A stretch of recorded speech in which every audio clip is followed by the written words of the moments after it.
talking about they did a reverse offering, and he had envelopes in the basket. And if you took one, you were to bless somebody with that money, like take them to lunch or something. And it sparked a memory for me. Barry and I attended a church years ago that did similar thing. They were passing out money, and if you took it, they asked you to match it or more. And when you gave that money, though, they couldn't know where it was from because what was going to be a blessing from God. You were to pray over where you wanted this money to go, where he wanted the blessing to be. So I kind of looked over at Barry, and he gave me the nod, go ahead. So I go up and get the money. And I'm walking back to my seat, and I'm praying, Lord, where do you want this blessing to go? And immediately, in my mind, the neighbor.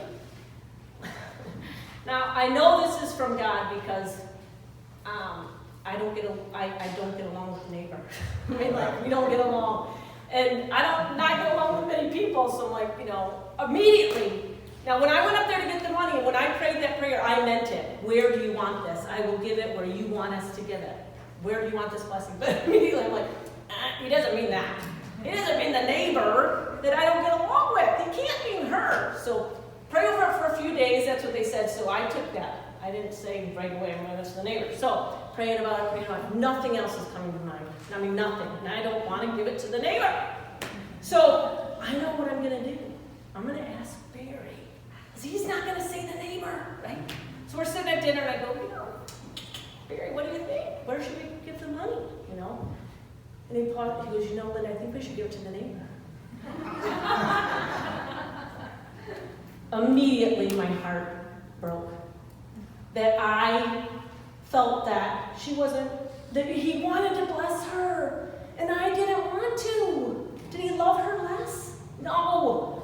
Immediately, I asked him to forgive my stubborn heart, and they asked, to put a Bible verse in there, and you're not handwriting it, because they don't want to know where it came from. So I'm thinking over the Bible verse, and love thy neighbor by themselves? No, I didn't do that. I don't remember the verse I put in, but I immediately put in the verse and went down and put it in their mailbox. Make sure nobody could see me and stuff. So you'd think that's where the story ended, but it doesn't. So we have property. I don't know, some people know we've got 25 acres, and our house is like 700 feet back. So Elisha would catch the bus in the morning and walk him down, the driveway and wait for the bus. And the neighbor is closer to the road, so the bus would stop at our house, and then she'd send her kids out.